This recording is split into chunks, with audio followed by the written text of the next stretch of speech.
So the best way to build a foundation before we jump into content is with vocabulary. For Unit 4, we are studying ancient Greece. Our first word, city-state/polis. So a city-state is a state that has its own government and consists of a city and the area around it. In this map, Athens and Sparta are two of the signature city-states. There are plenty more of city-states all around Greece, but Athens and Sparta are two that we will definitely study in this unit. They had conflicting cultures and laws and ideas of what citizenship was. City-states were created because of the mountainous terrain that Greece has. The mountainous terrain made it really difficult to travel from one place to another.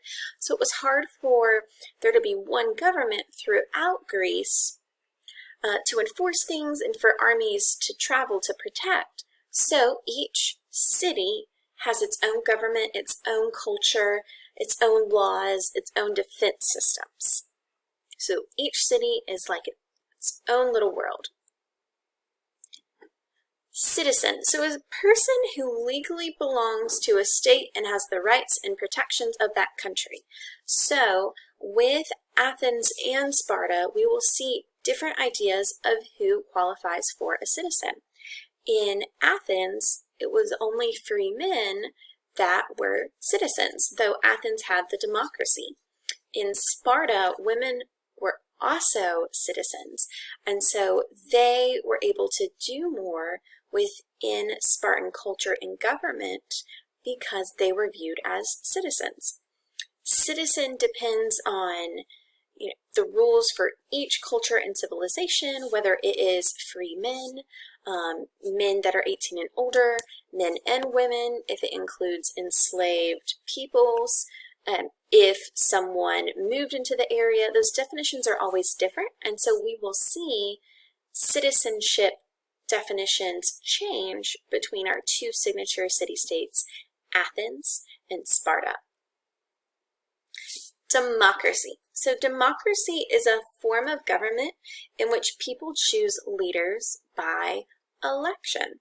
We will learn about democracy through Athens. We do not have the same democracy as Athens did, but we do have a democracy here in the U.S. This past weekend, there was our U.S. presidential election where people cast their vote. Now, it's important that we recognize that while people might be citizens and vote, there are usually ways like gerrymandering and suppression. So that's something we also have to consider of who can vote, but who's actually allowed in the center easily with zero obstacles to vote for leaders. Monarch. So a monarch is a person, king, queen, who rules a kingdom or an empire. In this photo, we've got the Lion King. All right, Simba is the prince who will inherit the kingdom from his dad, who we could say is a monarch. He is the king of the animal kingdom there.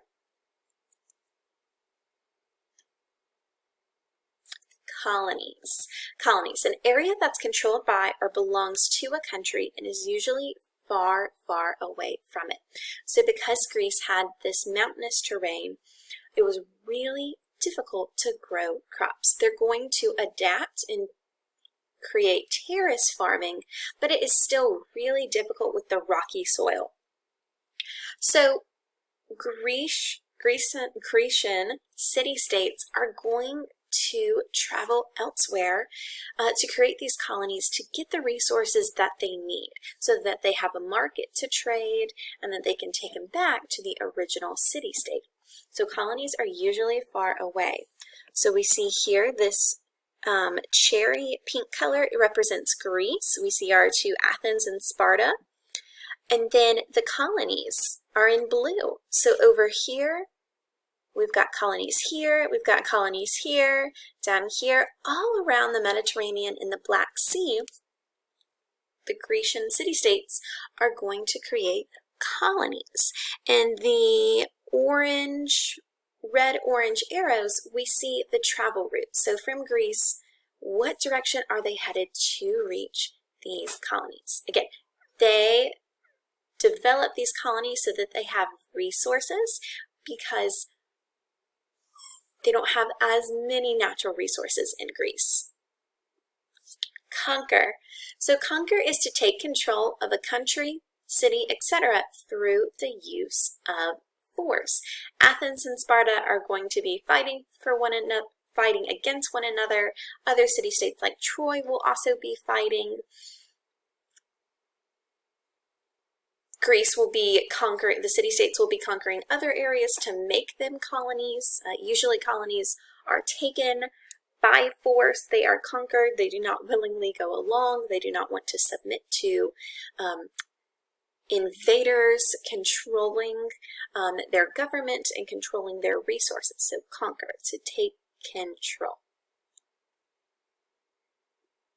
Evolve, to change or develop over time. So monetary systems are going to develop over time. We learned that in Unit 2, people were trading with grain and animals, but that became too difficult. So then with stones and shells, and then we create really elaborate monetary systems with gold and silver and bronze and iron and maybe even some platinum. Places like city-states will put maybe a god or goddess that is really important to that city-state on their money, or a symbol like a horse or like Pegasus, or the face of a ruler. Just like our coins today in the US, we have something that represents the US on one side, and then for quarters represent states or historic sites on the other side. But we weren't using quarters when the US was founded. So things evolve over time. Rights. In this unit, we learn about rights and responsibilities. They're very different. Rights, something that a person is born with or should be legally allowed to have, get, or to do. So rights are something that someone should have. They should be protected by the law, but citizenship is going to come into play with who has rights and who doesn't have rights. So something that someone should legally be allowed to do. Whereas responsibilities, something that you do because it's morally right and legally required. In Sparta, at age about 7, boys moved out of their parents' home. They were trained to become soldiers. It was legally required that they move out of their parents' home and do that. Here in the US, it is legally required to complete jury duty. It's a right to vote. Not everyone legally is required to do it, though it is encouraged to keep democracy running. Responsibility, it's that jury duty. Scarcity, a very small quantity. So here we see mountainous terrain. They'll adapt and create terrace farming, but the soil is still very, very rocky. So they're not able to produce that much food to get that surplus. So that's why they are going to conquer other areas and create colonies so that they can trade. Also, with the scarcity, the population is not going to grow as much naturally because of the limited food supply. Aristocrat. So a member of the ruling social class in some countries who typically own land and who traditionally have more money and power than the other people in a society.